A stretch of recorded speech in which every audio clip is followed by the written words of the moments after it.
الله وبركاته. بسم الله والحمد لله والصلاة والسلام على رسول الله وعلى آله وصحبه ومن والاه.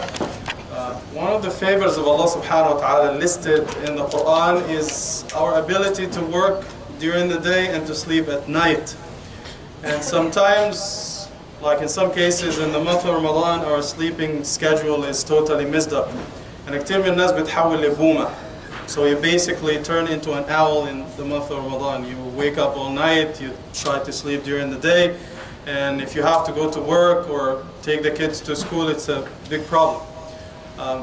I didn't get enough sleep over the last couple of days, and this is why I feel like a zombie right now. So I ask Allah subhanahu wa ta'ala to give us all the reward for our jihad in this month by fasting and praying, and I ask Allah subhanahu wa ta'ala to make it easy for us. Ameen ya Rabbil Alameen. So basically, there's this story. There was a king, and the king had 3 assistants. And one day he called them, and they came to his palace, and the king said, I want all of you, the 3 of you, you go to a store, take a cart, and all you need to put in the cart is food. That's all you need. And he said, you have 3 hours. You go to Walmart, you take the cart, go inside, put nothing in the cart but food. That's all. So they went to the store, and the first one of them said, yeah, the king said, food, it has to be food. So he went to the grocery area and he put fruits, vegetables, cheese, cookies, dates, all the good stuff, nuts, cashews, all the good stuff that he needs for, to bring to the king. The second one, he said, well, maybe the king is not serious about this whole food thing because he already has food in the palace, he doesn't need food. But I'm going to take a 50-50 chance. So he filled half of the cart with food, the rest he filled it with junk. Basically, clinics, fidget spinners, he put belts and suits and laptops and iPhones and video games, and so basically half food, half junk. The third one, he said, okay, what is the king is talking about? Like, it doesn't make any sense. He already has food in the palace, he doesn't need food from me. So he said, you know what, I'm going to fill it with all the stuff I like. He already has food, I don't need food. Then I'm going to fill it with whatever I want. So he filled it with clinics, suits, ties, belts, shoes, fidget spinners, video games, laptops, iPhones, and Nintendo, I don't know, I hate this word. Yeah, so he filled it with all the stuff that he loved. PlayStation, Jazakallah khairan. So basically after the 3 hours, they returned to the king. And the king said, that was a test for all of you. And he called the guards, and he said, take each one of them with his cart and lock them up in a room for 2 weeks. So for the first one, he had no problem because he listened and obeyed. Sami'na wa ata'na. He had the food, and the food was enough to keep him alive for 2 weeks. And after the 2 weeks, he walked out. He's healthy. Everything is amazing. Everything is good. The second one, mushkila kabira. What is this? He took a 50-50 chance. First week, he ate all the bananas, all the biryani, all the shawarma, all the nuts, all the fruits. So he survived the first week. Second week, there was nothing to eat. So he started to eat the shoes, the belt, the fidget spinners, the clinics, the suit and the tie, the iPad, the video games. He barely made it. He was about to die, but he barely made it. And as for the third one, mushkila kabira, big problem. He didn't listen. So he couldn't find anything to eat except the shoes and the video games and the fidget spinners. So he basically died after 4 days. Right? He couldn't make it. So this example, a parable, وَلِلَّهِ الْمَثَلْ الْأَعْلَى, is the example of the believers in the month of Ramadan.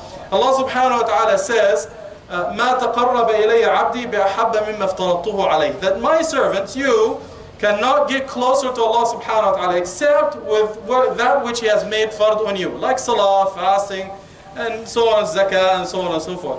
So basically, some of us will listen. They say, yeah, these deeds are pleasing to Allah subhanahu wa ta'ala. We fast properly, we pray on time, and we give sadaqah, we respect everyone. This is the stuff that Allah subhanahu wa ta'ala is asking us to do. And their example in the Quran, إِنَّ الَّذِينَ آمَنُوا وَعَمِلُوا الصَّالِحَاتِ كَانَتْ لَهُمْ جَنَّاتُ الْفِرْدَوْسِ نُزُلًا. Those who have faith in Allah, they listen and obey, and they do good, Jannah is there for them, they will survive. The second type, they mix good with junk.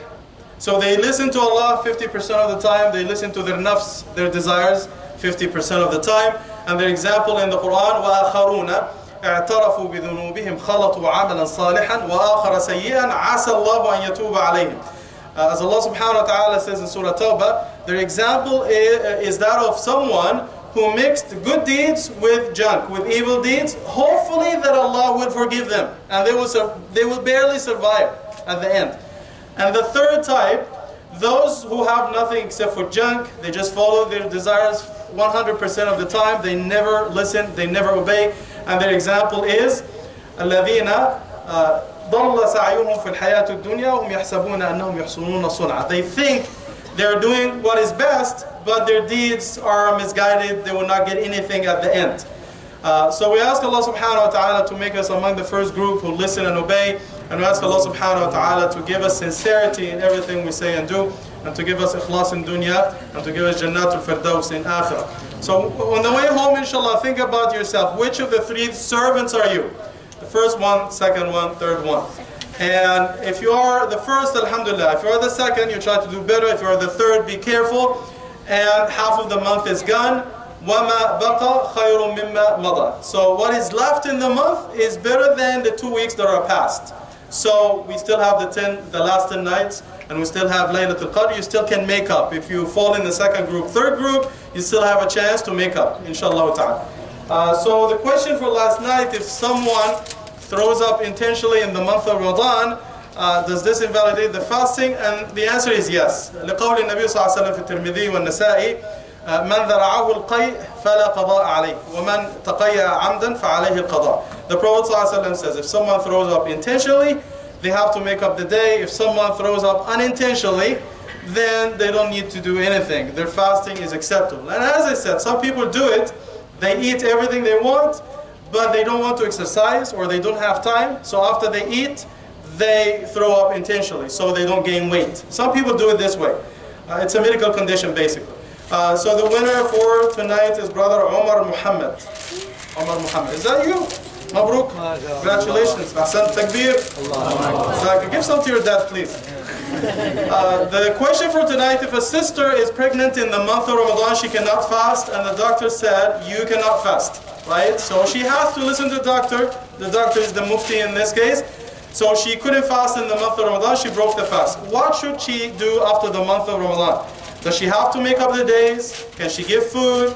Does she have to do like both, make up the days and feed a poor person per day? What is the chosen opinion in this case? So if you know the answer, email me before tomorrow Asr at Mustafa at Anatolia Center.ca. Jazakallah khair.